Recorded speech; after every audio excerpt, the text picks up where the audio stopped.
Le Point Bourse vous est présenté par Bourse Direct.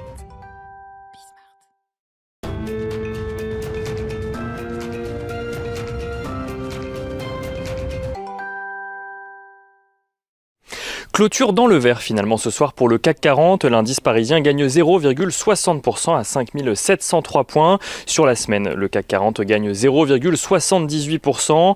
Les investisseurs qui attendent des nouvelles avancées concrètes en matière de plan de relance aux États-Unis, alors que les discussions au Sénat sont actuellement centrées sur le procès en destitution de Donald Trump. Un plan de relance qui divise cependant les investisseurs entre ceux qui attendent de la reprise économique qu'il permettrait et ceux qui craignent qu'il n'entraîne une flambée inflationniste. On notera également aux États-Unis que le gouvernement Biden a réalisé une nouvelle commande de 200 millions de vaccins auprès des laboratoires Pfizer et Moderna, tandis que la ville de New York permet une réouverture partielle de ses restaurants. Sur le front des relations commerciales entre la Chine et les États-Unis, Joe Biden et Xi Jinping se sont entretenus hier par téléphone pour la première fois.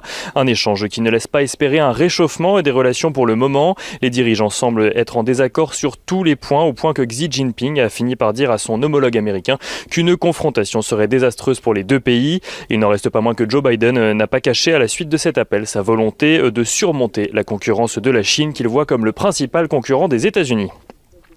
En Europe, Mario Draghi devrait faire part de son accord officiel pour prendre la tête du gouvernement italien. Un gouvernement que l'ancien président de la BCE devrait annoncer d'ici dimanche avant de demander la confiance du Parlement italien en début de semaine prochaine. Mais les investisseurs parisiens ont surtout suivi trois valeurs aujourd'hui durant la séance. L'Oréal, tout d'abord, qui montre à travers ses résultats que le groupe a réussi à traverser la crise sanitaire presque sans encombre, limitant son recul de chiffre d'affaires à 4% pour un montant de 28 milliards d'euros.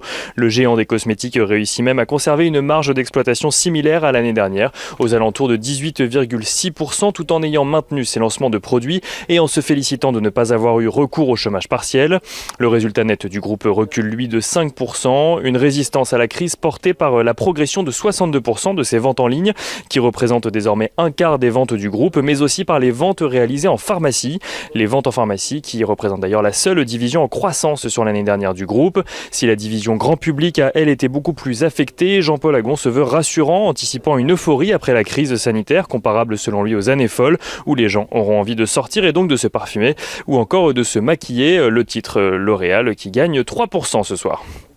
La Française des Jeux affiche de son côté un résultat net annuel de 214 millions d'euros en progression sur un an, malgré un chiffre d'affaires qui recule de 6% sur 2020. L'entreprise, qui a été affectée comme beaucoup d'autres durant les 6 premiers mois de l'année en lien avec la crise sanitaire, a vu ses ventes se redresser légèrement au second semestre, portées notamment par la réouverture des compétitions sportives et donc des paris sportifs associés. Française des Jeux qui gagne un peu plus de 3% à la clôture ce soir.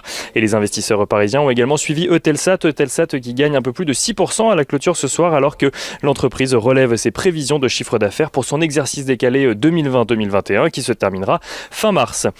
À Wall Street, les investisseurs ont découvert les résultats de Walt Disney, qui a publié donc des résultats trimestriels supérieurs aux attentes, portés notamment par sa plateforme de streaming Disney+, qui a contribué à contrebalancer l'impact de la crise sanitaire qui a conduit à la fermeture des parcs à thème et au report de plusieurs sorties cinématographiques.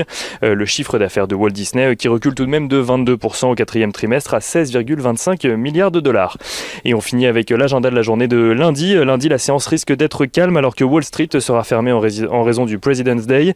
Les investisseurs pourront tout de même prendre connaissance de la production industrielle en décembre pour la zone euro.